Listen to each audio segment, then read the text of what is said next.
Bonjour tout le monde, comment allez-vous? Bienvenue sur la chaîne Fabelec. J'espère que vous allez bien en ce mercredi 16 juillet 2025. Je suis ravi de vous retrouver. J'espère que vous passez de bonnes vacances, que vous en profitez évidemment et bon courage pour tous les autres qui ne sont pas en vacances mais qui bossent peut-être en ce moment. Eh bien, plein de courage et voilà, je suis de tout cœur avec vous, sachez-le. Je vais faire une petite parenthèse pour revenir sur le compteur Linky. Vous le savez, il y a quelques jours, j'ai sorti une vidéo là-dessus en vous mettant en garde sur le fait que c'est très risqué de frauder le compteur. Et si j'ai fait cette vidéo, c'était par rapport au sujet d'actualité que j'avais vu sur le journal de TF1. Et je me suis dit, bah tiens, je vais quand même en parler parce que c'est vrai que beaucoup de personnes prennent des risques et moi je suis juste quelqu'un de bienveillant et je veux pas que vous ayez des ennuis. Donc je vous dis, voilà, ne faites pas ça, ça ne vaut pas la peine. Voilà. Et j'ai eu justement encore des réactions, pas plus tard que ce matin, notamment une dame qui dit, c'est Linky qui me vole. Encore une fois, moi je ne suis pas là pour juger, je ne vais pas dire que Enedis, Linky, etc. sont des voleurs. C'est vrai que nous payons l'électricité très cher, et c'est pareil ici pour moi en Belgique avec Ores.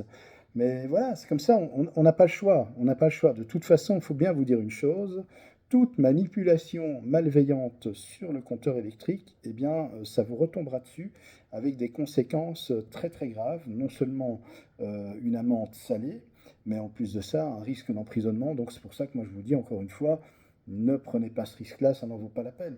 Maintenant, celui qui me dit, bah, écoutez, bon, moi je fraude ou je vais frauder, ben, voilà, vous êtes majeur et vacciné encore une fois, comme je l'ai dit dans ma vidéo précédente. Vous faites ce que vous voulez. Moi, je vous mets en garde simplement en toute bienveillance. Maintenant, chacun est libre de faire ce qu'il veut et chacun est libre de penser ce qu'il veut par rapport à ce compteur, par rapport à Enedis, si c'est des voleurs, si vous vous sentez volé, etc. Voilà, c'est tout à fait votre droit, bien sûr, votre droit de penser cela, et ça ne me pose absolument aucun souci. Voilà, au moins comme ça les choses sont claires. Je pensais que les choses allaient être assez claires et assez nettes avec la vidéo que j'avais sortie précédemment, mais visiblement pas. Mais bon, voilà, c'est pour ça que je me permets, et ce sera la dernière fois que je traiterai du sujet sur cette chaîne. Après terminé, on en reste là. Aujourd'hui, donc, je vais répondre à la question de Marc Fortum. Marc, bonjour. Donc, tu as une maison ancienne avec le compteur électrique qui est encore à l'étage, avec un coffret à fusible. Donc, c'est vraiment les anciennes installations. Ça me rappelle d'ailleurs quand j'étais adolescent et enfant, d'ailleurs, chez mes parents. On habitait une maison, pas très loin d'ici d'ailleurs, maison ancienne, avec aussi un compteur configuré de cette manière-là. On était en 3 fois 220 volts à l'époque, avec 20 ampères par phase. C'est encore un tout gros disjoncteur qui était séparé du compteur électrique et un compteur qui se trouvait sur une plaque en marbre, compteur triphasé, un gros compteur. On avait d'ailleurs souvent des déclenchements quand ma mère faisait aller le four électrique en même temps que la machine à laver. On se retrouvait à chaque fois sans électricité. C'était un petit peu galère. Donc toi, Marc, tu me demandes déjà dans un premier temps si tu peux déplacer le compteur. Alors, le compteur existant, certainement pas. Il ne faut surtout pas y toucher. On n'a pas le droit de modifier l'installation électrique. Ça appartient à ORES, ça appartient au gestionnaire de réseau, et donc on n'a pas le droit d'y toucher. Seul ORES, le gestionnaire de réseau, peut lui-même le déplacer le cas échéant si tu veux qu'il le déplace, mais toi-même, tu ne peux pas faire l'opération. Par contre, tu me dis que le nouveau compteur, tu aimerais bien qu'il se trouve à côté de ta porte d'entrée au rez-de-chaussée. C'est une bonne idée. C'est d'ailleurs comme ça que c'est configuré chez moi. Et donc, voilà, ça ne posera pas de problème. Ores acceptera. Ce qu'il faut en tout cas, c'est que le compteur soit facile d'accès. Donc, le compteur peut se trouver par exemple dans un garage. Le compteur peut se trouver effectivement à côté de la porte d'entrée, dans le hall d'entrée d'une maison. Le compteur peut se trouver dans une cave si cette cave est facilement accessible. Et voilà, ça ne pose aucun problème. Mais en tout cas, pour le mettre au rez-de-chaussée à côté de la porte, ça ne posera aucun souci. Maintenant, ce que tu vas devoir faire certainement, mais renseigne-toi bien auprès de ton gestionnaire de réseau. Ils vont certainement te demander de placer ce qu'on appelle la colonne montante, donc c'est-à-dire le câble qui va prendre l'énergie au niveau de la tresse qui vient du réseau électrique, du poteau, au niveau de ta façade, et qui va amener donc l'énergie à ton compteur électrique pour l'alimenter. Attention, ce n'est pas du câble XVB, mais c'est du câble EXVB. Pourquoi EXVB? Parce que E, c'est pour énergie. Donc si tu mets un câble XVB, même si la section est bonne, ils vont te refuser l'installation. Il faut toujours mettre un câble EXVB. Donc les câbles, pour les reconnaître, en fait, le câble XVB, il est noir.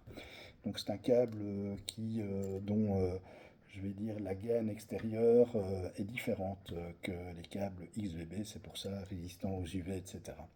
Donc voilà, c'est important. Renseigne-toi bien auprès de ton gestionnaire aussi pour savoir la section que tu dois utiliser, parce que là encore, La section du câble pour eh bien, la colonne va, je vais dire, faire en fonction de la distance. Si le câble est très long, ben, ils vont peut-être exiger que tu mettes un câble de grosse section. Ça peut aller jusqu'à du 4 x 25 mm² ou du 4 x 16 mm², mais ça, vois avec ton gestionnaire de réseau pour être sûr. Ils vont te dire de toute façon, te donner toutes les consignes, même te donner une brochure pour bien tout expliquer. Il faut dénuder sur 1,50 m, voire à 2 mètres le câble. Il faut mettre au niveau de l'extérieur ce qu'on appelle le pied de vache. Donc c'est une gaine thermorétractable pour assurer l'étanchéité et empêcher l'humidité et l'eau notamment de rentrer dans le câble. Et puis voilà, mais tout ça, ils vont de toute façon te donner ces renseignements-là. Alors tu me dis que lorsque ton compteur aura été placé, le nouveau compteur en bas, donc au rez-de-chaussée, tu tiens toujours en attendant à garder ton coffret fusible, ton coffret divisionnaire à l'étage. Et alors tu me dis, est-ce que tu peux l'alimenter en 6 carrés, sachant que le disjoncteur ou fusible est en 32 ampères. Alors en 32 ampères, 6 carrés, ça ne pose pas de problème, mais là encore, attention, tout dépend de la distance. Je rappelle, plus un câble est long, et plus sa résistance, sa résistivité augmente. Et donc ça veut dire des pertes en ligne, des chutes de tension et un câble qui peut occasionnellement chauffer au passage du courant.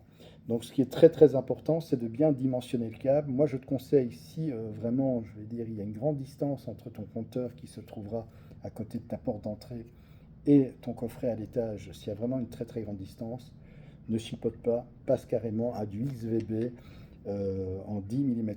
Franchement, au moins comme ça, tu seras tranquille parce que je crains fort que du 6 carré soit un peu juste. Le 6 carré, ça irait si la distance n'est pas trop longue. Quand je dis la distance pas trop longue, c'est-à-dire aller moins de 10 mètres entre le compteur électrique et le coffret. Mais si c'est plus de 10 mètres, la passe à du 10 mm², c'est mieux, même si tu es en 32 ampères. Voilà donc pour répondre à ta question. Euh, tu décides de laisser donc, ton coffret à fusible à l'étage en attendant, et puis tu vas faire les travaux et faire ton installation électrique. Ensuite, ben, une fois que ton installation électrique aura été réalisée aux normes, que ta prise de terre sera bonne, etc., et bien à ce moment-là, tu pourras appeler un organisme de contrôle qui viendra eh bien, agréer ton installation et la juger comme étant conforme aux normes RGIE. Je rappelle, très important, pour la prise de terre, donc avec le mesureur de terre, une fois que tu as mis ta prise de terre, comme c'est une ancienne maison, ben, j'imagine que tu vas planter des piquets de terre forcément. La prise de terre de 0 à 30 ohms, c'est bon. Plus de 30 ohms, c'est pas bon. Donc c'est-à-dire qu'il faut vraiment se trouver dans cette fourchette entre 0 ohm et 30 ohms.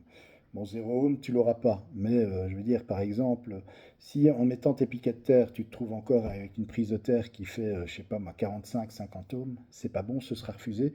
Tu dois absolument être entre 0 et 30 ohms. Donc ça, c'est important. Si tu vois que ça ne va pas, eh bien, rajoute des piquets de terre jusqu'au moment où tu vas voir ta résistance de terre qui va diminuer jusqu'à arriver à tes 30 ohms, voire moins. Par exemple, tu as maintenant 29 ohms, 28 ohms, là c'est bon. Mais l'idéal quand même, c'est de ne pas être trop près des 30 ohms non plus.